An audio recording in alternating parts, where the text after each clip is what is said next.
ላለፉት በርካታ ዓመታት ኢትዮጵያ ውስጥ ያለ ደላላ ምንም ነገር ማድረግ አይቻልም ነበር። ቤት ለመከራየት፣ መኪና ለመግዛት፣ መሬት ለመሸጥ የደላላ እጅ የግድ ነበረበት። ይህ ባህላዊ ሲስተም በሚሊዮን የሚቆጠር ብር ያለ ግብር የሚያንቀሳቅሱ በሺዎች የሚቆጠሩ ደላሎች ፈጥሮ ቆይቷል። ነገር ግን አሁን ያ ዘመን ትልቅ ፈተና ውስጥ ገብቷል። ፋይዳ የተባለው አዲስ የኢትዮጵያ ብሔራዊ ዲጂታል መታወቂያ ዝም ብሎ ተራ የስም ካርድ አይደለም። የባንክ አሰራርን፣ የንብረት ምዝገባን እና የሀገሪቱን የቢዝነስ ጨዋታ ህግ ቀስ በቀስ የሚቀይር የዲጂታል መሰረተ ልማት ነው። ይህ አንቶልድ ኢትዮጵያ ነው። ዛሬ ስለ ፋይዳ መታወቂያ ያልተሰሙ እውነታዎችን እና እርስዎ እንዴት ሚሊዮነር ሊያደርጎት ወይም ሊጎዳዎት እንደሚችል በጥልቀት እንመለከታለን። አብራችሁን ቆዩ።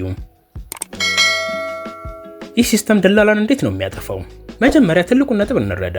በኢትዮጵያ ውስጥ አብዛኛው ደላላ የሚሰራው መደበኛ ባልሆነ ወይም ኢንፎርማል መንገድ ነው። በአንድ ግብይት መሃል ገብቶ በሚሊዮን የሚቆጠር ብር በኮሚሽን መልክ ይበላል። ያ ገንዘብ በየትኛው ባንክ እንደገባ፣ ግለሰቡ ማን እንደሆነና መንግስት ማግኘት ያለበትን ግብር የት እንዳደረሰው ማወቅ አይቻልም ነበር። ነገር ግን የፋይዳ ሲስተም ከባንክ አካውንቶ፣ ከስልክ ቁጥሮ፣ ከቤቶ እና ከመኪናው ባልተቤትነት ጋር በቀጥታ ይገናኛል። ይህ ማለት ምን ማለት ነው?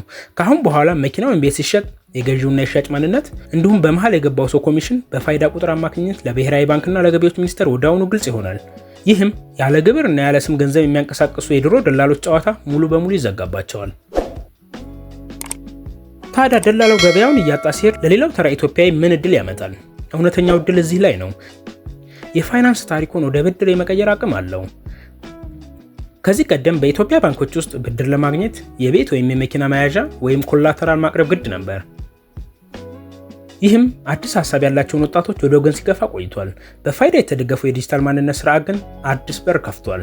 እንደ ክፍያ ያሉ የፋይናንሻል ቴክኖሎጂ ኩባንያዎች የሞባይል ገንዘብ እንቅስቃሴና የፋይዳ መረጃ መሰረት ያደረገ AI ክሬዲት ስኮሪንግ እየገነቡ ነው።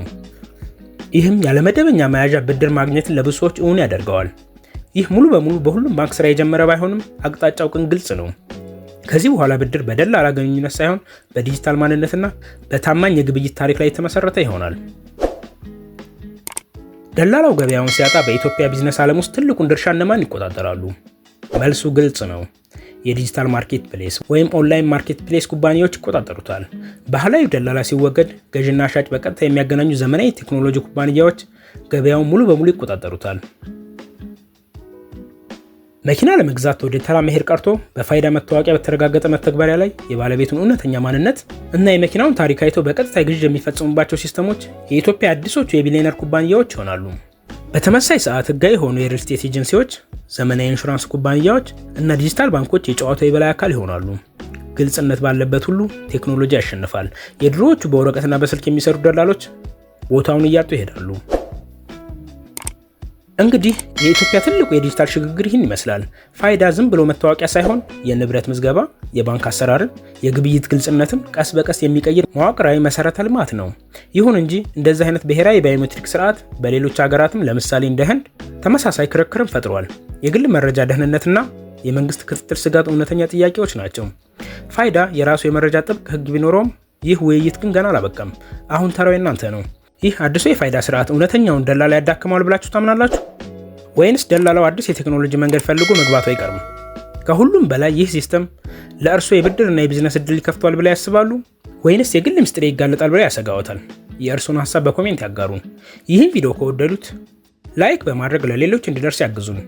እንደዚህ ያሉ የሀገራችን ያልተሰሙት ጥልቅ የቴክኖሎጂ የሀብትና የሚጋ ፕሮጀክቶች ትንተናዎችን በየሳምንቱ ለማግኘት ቻናላችንን ሰብስክራይብ ያድርጉ። በሚቀጥለው ዝግጅት በሌላ አስገራሚ ታሪክ እስክንገናኝ ድረስ አንቶልድ ኢትዮጵያ ነን። ሰላም።